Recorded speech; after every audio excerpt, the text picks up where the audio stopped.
Immunity को super immunity कैसे बनाएं, वो तो आप लगातार पिछले 4-4.5 सालों से बता रहे हैं और डॉक्टर्स भी ये सलाह देते हैं खासकर टीबी के लिहाज से कि 3 हफ्ते से ज़्यादा खांसी रहने पर टीबी की जांच करवानी चाहिए, लेकिन कई बार टीबी होने के बाद भी पता नहीं चलता।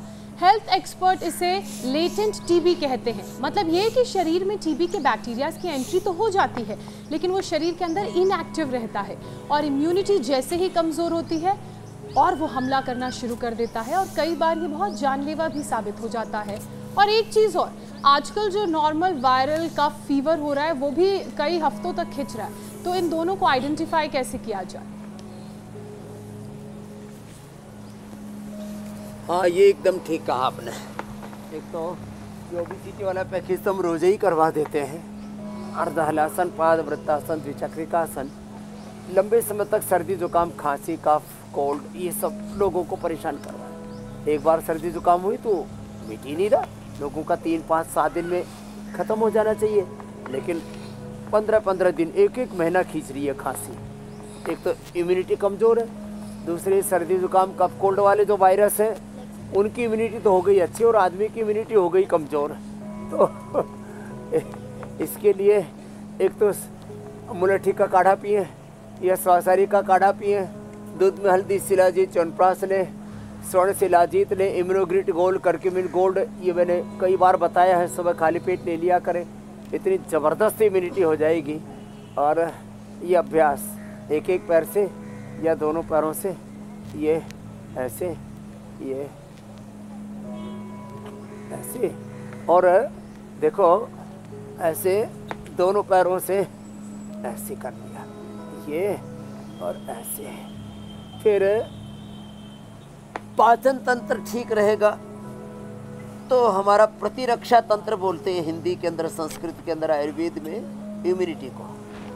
तो पाचन तंत्र, प्रतिरक्षा तंत्र, इम्यूनिटी का, लॉन्गेविटी का, हमारी पावर का, स्ट्रेंथ का बहुत बड़ा संबंध हमारे पाचन तंत्र से। तो पवन मुक्तासन और ये उत्तान पादासन तो हमने लोगों की ज़िंदगी में कंपलसरी करवा दिया है। बैठ करके मंडूकासन और लेट करके पवन मुक्तासन और उत्तान पादासन। रिलैक्स होने के लिए ये सेतुबंद और ये ऐसे मरकट आसन बहुत ज़रूरी है। तो ये कुछ आसन तो रोज़ की दिनचर्या में सम्मिलित कर लें। तो जिनको लंबे समय से कफ, कोल्ड, सर्दी जुकाम नहीं जा रहा है तो 2 चीज़ें तो पक्की होंगी। एक तो आपकी इम्यूनिटी कंप्रोमाइज़ हो चुकी है, रेस्पिरेटरी सिस्टम 2400 किलोमीटर लंबा जो आपका रेस्पिरेटरी ट्रैक है वो कमज़ोर हो चुका है, उसको भी आपको ठीक करना पड़ेगा। और देखो